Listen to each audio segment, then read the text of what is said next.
ఆజీవన్ division ముఖ్య కార్యకర్తల సమావేశంలో ఐ కృష్ణ మాట్లాడుతూ సింగరేణి సంస్థ 2024-25 వార్షిక లాభాలు గడించి దాదాపు 4 నెలలు గడుస్తుందని యాజమాన్యం లాభాలను ప్రకటించడంలో అలసత్వం ఆలస్యంను తీవ్రంగా ఖండిస్తున్నామన్నారు. గుర్తింపు ప్రాతినిధ్య సంఘాలు సింగరేణి యాజమాన్యంపై ఒత్తిడి తీసుకొచ్చి లాభాలను వెంటనే ప్రకటించేటట్లు చేయాలన్నారు. అధికారంలో ఉన్న కాంగ్రెస్ ప్రభుత్వం వెంటనే జోక్యం చేసుకుని కార్మిక లాభాలను ప్రకటించి కార్మికుల వాటా 40% చెల్లించాలన్నారు.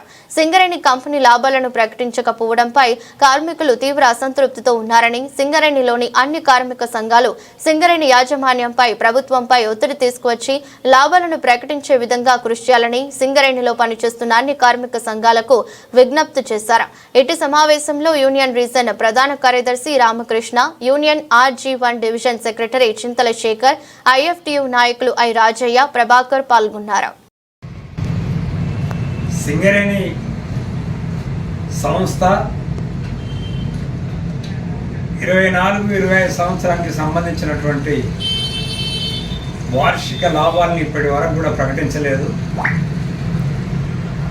లాభాలని ప్రకటించి కార్మికులకు కూడా వెంటనే లాభాల వాటను చెల్లించాలని చెప్పి గోదావరిలో బొగ్గన్ కార్మిక సంఘం ఐఎఫ్టియు రాష్ట్ర ప్రభుత్వాన్ని డిమాండ్ చేస్తుంది. దాదాపు వార్షిక సంవత్సరం ముగిసి 4 నెలలు గడుస్తుంది. కార్మికులు ఎదురు చూస్తున్నారు తమ లాభాల వాటను పొందడానికి. తమకుండేటువంటి ఆర్థిక అవసరాల నుంచి వెసులుబాటు చెందడానికి ఇది ఉపయోగకరంగా ఉంటుందనేటువంటి ఉద్దేశంతో ఇవాళ కార్మికులంతా ఎదురు చూస్తున్నారు. రాష్ట్ర ప్రభుత్వం కూడా ఈ సంవత్సరం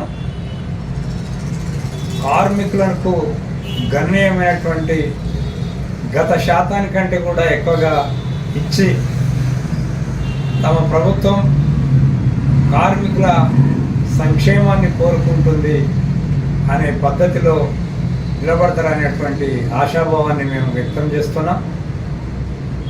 వెంటనే గుర్తింపు సంఘం, ప్రాతినిధ్య సంఘాలు సింగరేణి యాజమాన్యంతో రాష్ట్ర ప్రభుత్వంతో మాట్లాడి కార్మికుల ఎదురుచూపులకు ఎండమావులు కాకుండా తక్షణమే లాభాలను ప్రకటించి లాభాల వాటా చెల్లించాల్సిందిగా మరొకసారి రాష్ట్ర ప్రభుత్వానికి విజ్ఞప్తి చేస్తున్నాం.